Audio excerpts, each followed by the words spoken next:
테슬라 특집 영상으로 찾아뵙습니다. 과연 지금 테슬라 팔고 나올 때일까요? 지금 테슬라 팔 때일까요? 손절할 때일까요? 자, 일단 이 영상을 잘 들으시고 판단은 스스로 하시는 겁니다, 여러분. 아셨죠?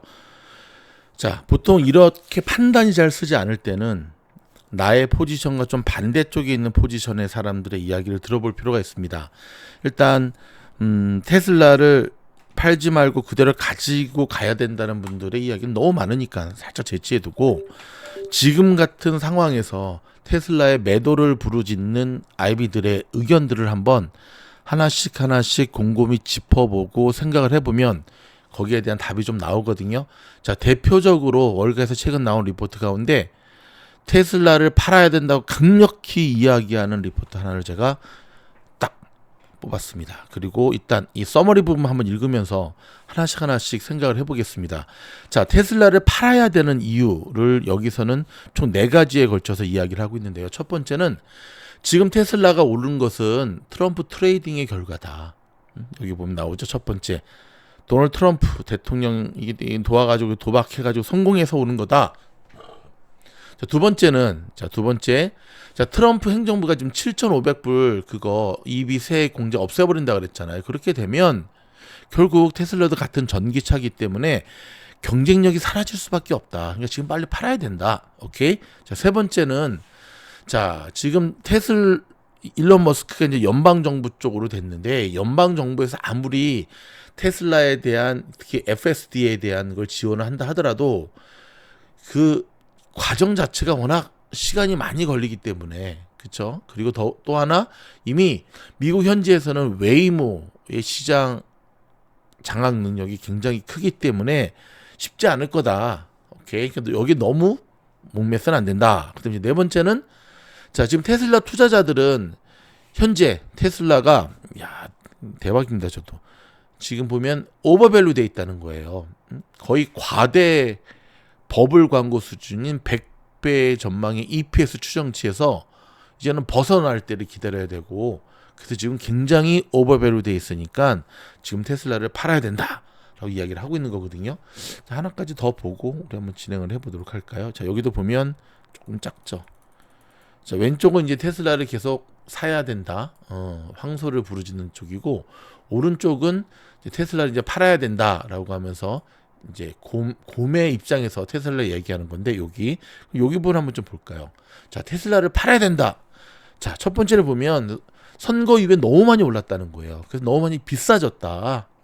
그래서 향후에 이건 하락이 나타날 수밖에 없는 상황이다. 두 번째는 테슬라의 현재 가치평가에 있어서, 현재 테슬라의 가치평가에 있어서 모든 재무지표와 테슬라의 밸류에이션 자체가 너무 똑같은 말이에요. 미래의 프로젝트와의 간격이 너무나 벌어졌다. 거기에 서포트되지 않는다라는 얘기고요. 세 번째는, 이전에 굉장히 테슬라에 대해서 낙관적인 뷰를 가지고 있었던 성장 잠재력이 지금 이미 끝났다는 거예요. 이미. 그러니까는 뭐 예를 들어서 그 로보택시 이벤트를 앞두고 막 왔고, 그다음에 이제 일론 머스크가 이제 트럼프하고 계속 왔고, 이미 이제 더 이상의 상승 모멘텀이 없다는 얘기예요. 야, 여러분, 요 얘기 들어보면 여기가 맞는 것 같고, 저 얘기 들어보면 저 얘기가 맞는 것 같고, 얘기 한 김에 한번 여러분 우리 황소들의 얘기도 한번 들어볼까요? 자, 테슬라를 계속 가지고 있거나 사야 된다라고 얘기하는 첫 번째 이유는, 여전히 테슬라는, 특히 일론 머스크는 트럼프와 굉장히 긴밀한 파트너십을 맺고 있고, 그럼 나중에 정부 출범이 본격적으로 1월 20일이죠 되게 되면 이제 본격적인 혜택을 받을 텐데 뭔 일이냐? 왜 파냐? 이거고. 자, 두 번째는, 자, 테슬라의 전기 자동차는 2029년 11월까지 2조 1,800억 달러에서 3조 5천억 달러 사이가 될 가능성이 높으며, 자, 전략적으로 자율택시 전략 실행에 의존을 하게 되기 때문에 지금 더구나 대통령도 트럼프, 상원도 공화당, 하원도 공화당, 이보다 더 좋은 기회가 온 적이 없는데 왜 파냐? 그 다음에 이제 세 번째는, 자, 일론 머스크가 로보택시 규정을 빠르게 추진할 수 있는 그 위치에 섰기 때문에 이제 테슬라의 성장 엔진이 우리의 기대치보다 훨씬 더 빨리 진행될 것이다 라는 얘기입니다. 야, 여기 들어보면 또 여기 같고 저기 들어보면 저기 같고인데, 일단 오늘은 불에 대한, 황소에 대한 얘기 다 했으니까 곰에 대한 이야기를 좀 해보려고 하는데요. 자, 일단 처음 걸 한번 가볼까요? 이거부터 하나씩 짚어볼까요? 여기 아까 첫 번째 얘기했던 선거 이후에 너무 비싸졌고 그래서 이제는 떨어질 거다. 제가 이런 이야기들을 많이 들을 때, 뭐 테슬라뿐만 아니라 엔비디아를 비롯해서 성장주들의 밸류에이션은 저는 높을 수밖에 없다고 생각해요. 그러지 않고는 그거는 가치주죠. 그러니까 성장주의 주가의 움직임을 우리가 공부할 때 성장주의 밸류에이션이 너무 오버밸류 되었다, P가 너무 높다라고 하는 것은 참고사항은 될 수는 있지만 그게 절대적인 기준이 될 수는 없습니다. 그거는 그야말로 가치주일 때 가능한 일이지. 성장주는 사실 그걸 딛고 올라서는 게 성장주거든요. 자, 두 번째 또 같은 얘기입니다. 가치평가에 대한 이야기. 자, 가치평가의 기본 요소는 당연히 성장성이 무궁무진한 테슬라 같은 경우에 이런 미래 프로젝트에 당연히 펀더멘탈에 서포트가 안 되죠. 이격도가 벌어지는 건 당연한 겁니다. 이 논리로 따지자면은 지금 뭐 스페이스X가 여러분 화성 가겠습니까? 예, 아니죠. 그다음에 세 번째 이야기했던, 여기 보면 낙관적인 분석가들이 예측했던 테슬라의 주가 성장 잠재력이 몇 조 원 초과되었다. 이제 일단 상승 모멘텀이 사라졌다는 얘기인데요. 과연 상승 모멘텀이 사라졌다고 할 수 있을까요? 트럼프가 당선이 되고 난 다음에 오히려 본격적인 상승 모멘텀은 아직 오지 않았다고 저는 생각을 하는데, 여러분 제가 틀린 건가요?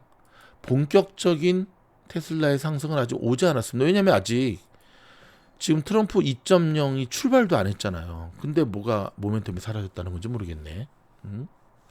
자, 첫 번째 요 테슬라의 하락을 부르짖는 리포트, 이 부분을 하나씩 좀 짚어보도록 하겠습니다. 첫 번째가 뭐냐면 자, 일론 머스크가 트럼프하고 굉장히 관계가 돈독하다는 어떤 그 마케팅 덕분에 지금까지 주식이 올랐다. 맞죠? 그것 때문에 올랐죠. 근데 여러분, 둘이 지금 싸웠나요? 헤어졌나요? 뭐 트럼프가 지금 일론을 혁신위원장에서 모가지를 댕강 쳤나요? 아니던데. 어제 보니까 오히려 트럼프 그 손녀 유튜브에도 막 일론 머스크 등장하던데요. 와우, 저는 그 트럼프 전용기가 그렇게 아내가 그렇게 생긴 또 처음 봤네. 스페이스X 이번 발표한 데까지 초대받아서 갔더라고요. 자, 여기에 대해서 제가 이따가도 조금 얘기를 하겠지만 한번 지금 얘기할까요? 오케이. 여러분, 트럼프 임기가 몇 년이죠? 4년입니다. 이제 딱 한 번 남았어요. 연임 안 되거든요. 이번 4년. 딱 4년이거든요. 트럼프 1.0 시대 기억하십니까? 4년 전 트럼프가 대통령 시절에 주식시장이 어떻게 움직였는지 여러분 기억하세요? 네. 거의 뭐 나쁘게 말하면 깡패고 좋게 말하면 뭐 지구 흔들었죠. 파월이 말 안 들으면 막 압력 넣어서 막 금리 인하 안 해. 막 어디 금리를 올려. 그러면서 지금도 트럼프의 생각 속, 뭐 머스크도 동의를 했지만 연준은 대통령 밑에 있는 사람이라는 시각이 있어요. 그래서 따로 놀면 안 된다. 그런 마인드가 있어요. 그렇다면 여러분, 현실을 보자고요. 우리가 이게 옳고 적을 떠나서 트럼프 2.0 시대는 1.0보다도 더 강력한 칼을 휘두를 가능성이 높거든요.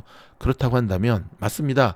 여기서 이야기한 것처럼 테슬라가 어찌 보면 앞으로 내년부터는 테슬라 자체의 어떤 그 판매량 그거보다도 이러한 정치적인 영향으로 더 휘청휘청 주가가 오르고 내릴 확률이 높다는 거죠. 현실을 인정하자 이거죠. 두 번째, 트럼프 행정은 $7,500 전기차세액 공제를 종료할 수 있는데 이거는 테슬라의 경쟁력을 약화시킬 수 있다. 제가 지난번 영상에도 얘기했지만 이게 약화시킬 수 있다. 이거는 이 리포트가 잘못됐다고 봐요. 자, 일론 머스크 했던 말 기억나죠? 7,500불 오히려 텍스 크레딧 없애는 게 우리한테는 유리하다. 단기적으로는 같이 휘청거리겠지만 결국 테슬라의 경쟁 업체들이 다 도산하는 일이 벌어질 거고, 그리고 개빈 뉴섬이 이번에 트럼프가 아니죠, 머스크 뒤통수 치면 가만히 봐도 과연 그게 가능할까? 처음에 그런 액션은 좀 취하겠죠. 일론 머스크 쏙 빼고 자기들끼리 막 포드 GM CEO만 바이든이 불렀던 것처럼 뭐 처음에는 그렇게 가능하겠죠. 테슬라만 싹 빼고 다른 전기차 업체들. 근데 여러분 이미 바이든이 그거 했다가 지금 말아먹었지 않습니까? 여러분 4년 전에 왜 일론 머스크만 빼고 포드, GM, 뭐 스텔란티스 이런 CEO들만 왜 불렀겠습니까? 불러서 뭔 얘기했을까요? 따라잡아라, 견제해라, 테슬라를 앞서갈 만큼 뭔가를 보여줘라, 우리가 밀어주겠다 하지 않았습니까? 근데 4년 뒤에 어떻게 됐죠 지금? 삽질한 거죠. 못 따라잡았잖아요. 그렇죠? 정치적인 요인이죠. 정치적인 액션이죠. 처음엔 그렇게 하겠지만 이게 언제까지나 그렇게 계속되기는 쉽지 않습니다. 왜냐하면 이게 참 어찌 보면 그 양다리의 헤게모니의 싸움이 되고 마는데, 네, 민주당의 DNA는 친환경이에요. 근데 여러분 일론 머스크도 이번에 이 미친 짓이 한 얘기가 뭡니까? 미국에서 지금 유일하게 전기 자동차는 테슬라밖에 없거든요. 유일한 전기 자동차가 테슬라밖에 없고, 기억하십니까? 바이든 행정부가 결국 테슬라 슈퍼차징을 다 쓰게끔 했잖아요. 물론 테슬라한테 돈 주고 샀지만 저는 그런 일이 일어날 수밖에 없다고 생각이 들어요. 그만큼 지금 압도적으로 앞서가는 거죠. 세 번째, 연방 자율주행 규정은 테슬라에 도움이 될 수 있지만 입법 과정이 느리고 웨이모의 시장 선도력이 상당한 과제를 안고 있다.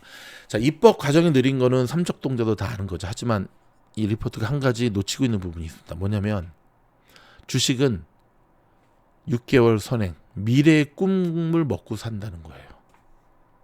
자, 일론은 지금 승부수 던진 거 아시죠? 지금 미국에서 보면 로보택시 테스트하는 영상이 계속 나와요. 계속 나와요. 핵심은 저는 그렇게 생각합니다. 조금 비약적으로 얘기해서 트럼프 4년 기간 동안 테슬라가 좀 판매량이 저조해도 상관없어요. 오히려 그런 거 상관없다니까요. 이 규제에 대한 부분들의 속도, 변화가 저는 테슬라 투자자들과 테슬라의 센티멘트에서 가장 중요한 요소라고 생각이 듭니다. 입법 과정이 느린 거는 상관없어요. 진행되고 있는 게 중요한 거지. 진행되고 있는 게 이거만큼 지금 유리한 위치에 있는 게 어디 있습니까? 그렇죠? 네 번째는 아까도 말씀드렸지만 뭐 EPS 100배 과대 성장주에 이걸 그대로 도입한다라고 하는 것은 좀 사자성어로 어불성설. 자, 요거 좀 따와봤거든요. 자, 테슬라의 캐시플로우, 잉여 현금 흐름, 이거만큼 중요한 게 없죠. 지금 보면은, 자, 보세요. 올해 2024년 1분기, 2분기, 3분기, 4분기 떠왔는데 놀라운 일이 벌어지고 있습니다. 올해 여러분 테슬라가 되게 힘들 거라고 하는 건 일론이 올 초에 이미 얘기했잖아요. 근데 캐시플로우 커럴이 보면은 보십시오. 자, 마치 2024년 올해 1분기에 보면 마이너스 2.54 빌리언이었어요. 근데 그 다음에 1.35 빌리언, 그 다음에 3분기 2.74 빌리언, 그 다음에 TTM이 3.62 빌리언. 어떻습니까? 점점 캐시플로우가 좋아지고 있죠. 이것은 무엇을 의미하는 겁니까? 맞습니다. 지금은 테슬라를 팔아야 될 때가 아니죠. 버텨야 될 때죠. 자, 보십시오. 자, 금요일 종가로 테슬라 그다음 332.89. 야, 참 180불 엊그제, 그쵸? 목숨 걸고 사수해야 될 테슬라의 지지선 180불이 엊그제 같았는데 거의 더블이네. 그쵸? 많은 분들이 저희 미주노를 구독하시면서 그 이야기만 지키셨대요. 진짜 180불만 지지되라. 그리고 지지되고 올라가는 거 보고 버텼더니 2배 먹었다고 지금 많은 분들이 땡큐 하시는데 잘하셨습니다. 여러분 지금 보면 테슬라가 최근에 조정을 받고 있는 건 맞죠. 고점에 딱 찍고 난 다음에 내려오고 있긴 하지만 엔비디아만큼은 아니죠. 자, 엔비디아 한번 볼까요? 제가 지난번 엔비디아 분명히 말씀드렸죠. 멤버십에서 조심해야 된다고. 그렇죠? 해지해야 된다고. 못 들으니까 절대 미래 사면 안 된다고. 엔비디아는 진짜 좀 심각해요, 사실은. 물론 그렇다고 엔비디아가 손절할 종목은 아니지만 그에 비해서 테슬라 같은 경우는 현재 보면 자, 거래량 보십시오. 여러분, 테슬라 거래량 이렇게 그린색으로 크게 갔다가 빨간색으로 쫙 줄 때 보이십니까? 이때 보면 항상 그 다음이 테슬라가 점프하는 시그널이 나옵니다. 보이십니까? 줄었다가 거래량 나오면서 점프, 줄었다 거래량 나오면서 점프. 이때도 보세요, 여러분. 이때도 보세요. 언제 점프했나? 거래량이 빨간색이 나오면서 정말 많이 줄었다가 핀비지 기준입니다. 거래인 들어오면서 점프. 그렇다면 지금은 버틸 때죠. 예. 왜? 이제 이번 연휴 끝나고 내년이래. 다음 주 12월 뭐 길게 보면 1월 이제 이 매수 거래량이 들어오면 테슬라 한 번 더 날아오를 겁니다. 날아올 겁니다. 제가 눈을 씻고 테슬라의 고매 리포트를 아무리 찾아봐도 좀 저를 설득시킬 만한 그 리포트는 못 발견했어요. 단기적인 풀백은 분명히 있을 수 있어요. 근데 호흡을 조금만 길게 가져간다면 지금은 테슬라 손절할 때도 아니고, 그렇죠? 물론 지금 들어가라는 건 아니죠. 추세가 조금 전환되면서 들어가면 좋죠. 여러분 저희 영상이 도움이 됐다 한다면 좋아요, 구독, 알림 눌러주시고요. 자, 내일입니다. 자, 올해 마지막 공부방 최종 인터뷰 늦지 않았습니다, 여러분. 내일까지 왔습니다. 자, 영상 하단에 보이는 공부방 지원하시고요. 함께 오셔서 테슬라가 좋든 나쁘든 꾸준히 수익을 내는 것을 저희 공부방에서 마음껏 경험할 수 있도록 제가 여러분들을 돕도록 하겠습니다. 저희 영상이 도움이 되었다 한다면 좋아요, 구독, 알림. 해피 땡스기빙.